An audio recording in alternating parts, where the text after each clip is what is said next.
เฮ็ดความดีบ่ได้หวังอยากดังบ่ได้ต้องการให้ผู้ใดมาย่องยอหรือสรรเสริญเพราะว่าฮู้ตัวเองดีว่าเฮ็ดดีเพื่อไผฮู้ว่าผู้ใดที่ได้ประโยชน์ในสิ่งที่เฮากำลังทำสุดท้ายมันคือการเฮ็ดเพื่อตัวเองทั้งนั้นดีสัวเฮาฮู้อยู่แก่ใจถึงสิมีคนเห็นหรือบ่มีคนเห็นก็ตามคำว่าบุญจะได้หน่อยหรือได้หลายเขาวัดกันที่ความปลื้มปิติใจผู้ที่รับรู้ได้ว่าเฮาเฮ็ดลงไปเฮามีความสุขส่ำใด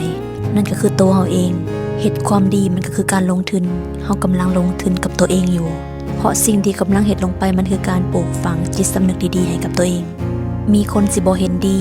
บ่มักหรือบ่ถึกใจเขาก็บ่ได้มีผลต่อตัวเฮาสิ่งที่เฮาเฮ็ดเฮากระทำต่างหาก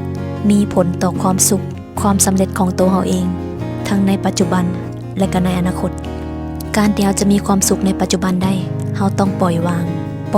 ต่อความคิดเห็นของผู้อื่นปล่อยวางจากอดีตที่เคยผิดพลาดปล่อยวางจากความกังวลในอนาคตคำว่าปล่อยวางคือการปล่อยวางทางใจบ่ต้องเอาใจเฮาไปยึดให้มันหนักเพราะใจที่มันหนัก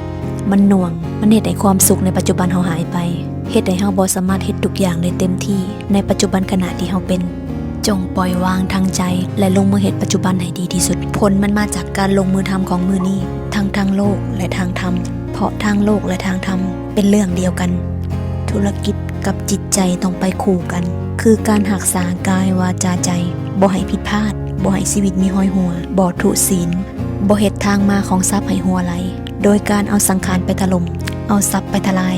และก็สังรวมกายวาจาใจบ่ใส่คำเว้าและการกระทำไปเบียดเบียนผู้อื่นที่มันจะเป็นเหตุนำความทุกข์ร้อนเข้ามาสู่ตัวเองการที่เฮาบ่ไปเบียดเบียนไผทางคำเว้าและการกระทำตัวเฮาเองก็จะบ่ถูกเบียดเบียนเช่นเดียวกันเอาชีวิตที่มีค่าเอาเวลาที่ยังเหลือมุ่งพัฒนาความสุขและความสำเร็จของตัวเองนี่จึงเอิ้นว่าการใช้ชีวิตอย่างคุ้มค่าบ่ต้องไปเสียเวลาในสิ่งที่บ่ได้ก่อให้เกิดความสุขในชีวิต